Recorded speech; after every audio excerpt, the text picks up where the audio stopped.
নমস্কার বন্ধুরা, tasty dishes by Ruma চ্যানেলে আপনাদের সকলকে স্বাগত জানাই। আজকের রেসিপি ছোলার ডাল দিয়ে বোথে শাক।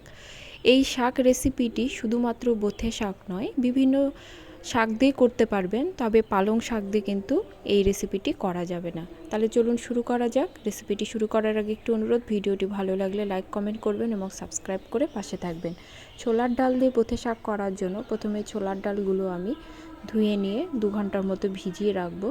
এরপরে সেদ্ধ করে নেব। যেহেতু ছোলার ডালটা আমি গোটা গোটা রেখে সেদ্ধ করব, সেজন্য কিন্তু আমি কড়াতে সেদ্ধ করে নেব। কড়াতে অল্প জল দেব, দিয়ে ছোলার ডালটা দিয়ে ঢাকা দিয়ে আমি সেদ্ধ করে নেব। ছোলার ডালটা এমন করে সেদ্ধ করতে হবে যেন সেদ্ধ হয়ে যায় অথচ গোটা থাকে।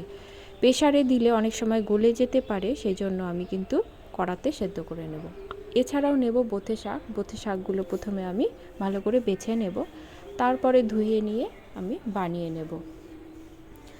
শাকগুলো আপনারা যতটা সম্ভব ঝুরি করে বানিয়ে নিতে পারলে বানিয়ে নেবেন। আমি খুব একটা শাক ঝুরি করতে পারি না, আমার শাকটা ঝুরি করে বানানো হয়ে গেছে।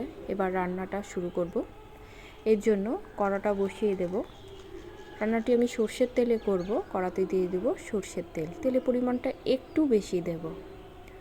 3টে শুকনো লঙ্কা ছোট ছোট টুকরো করে আমি এর মধ্যে দিয়ে দেব। ফোড়নটা একটু সাঁতলে নেব। সাঁতলে নিয়ে আমি শাকটা দিয়ে দেব। শাকটা দিয়ে কিন্তু 2 থেকে 3 মিনিট আমি ভালো করে মিশিয়ে নেব। 2 থেকে 3 মিনিট পরেই দেখুন শাকটা কিন্তু আমার বেশ মজে এসেছে। এবার আমি এর মধ্যে দিয়ে দেব স্বাদ অনুসারে নুন।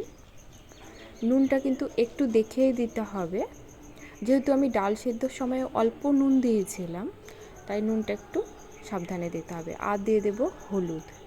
নুন হলুদ দিয়ে শাকটা আমি আবারও ভালো করে মিশিয়ে নেব।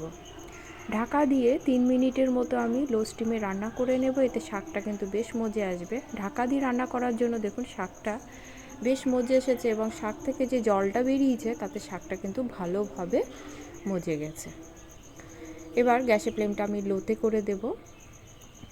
আমি এর মধ্যে দিয়ে দেব 1 কাপের মতো ছোলার ডাল। আমি যতটা পরিমাণ ছোলার ডাল সেদ্ধ করেছি আমি কিন্তু সবটুকু দেব না, শাকের পরিমাণ অনুসারে ছোলার ডালটা আপনারা কম বেশি করে নেবেন।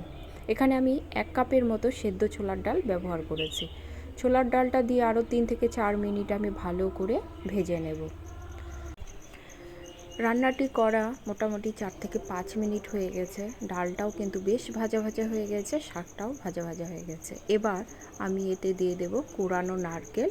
এখানে আমি ছোট কাপের 1 কাপের মতো নারকেল কোড়া ব্যবহার করব।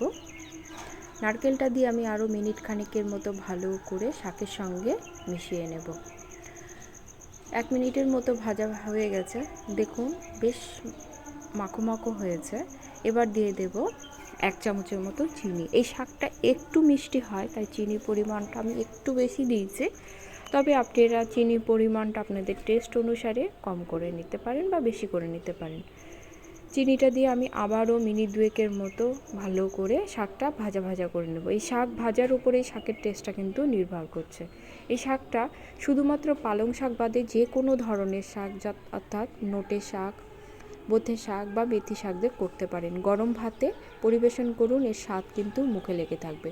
আমার শাক ভাজা রেডি, এবার পরিবেশনের পালা। আজ তাহলে এই পর্যন্তই। সকলে ভালো থাকবেন, ধন্যবাদ।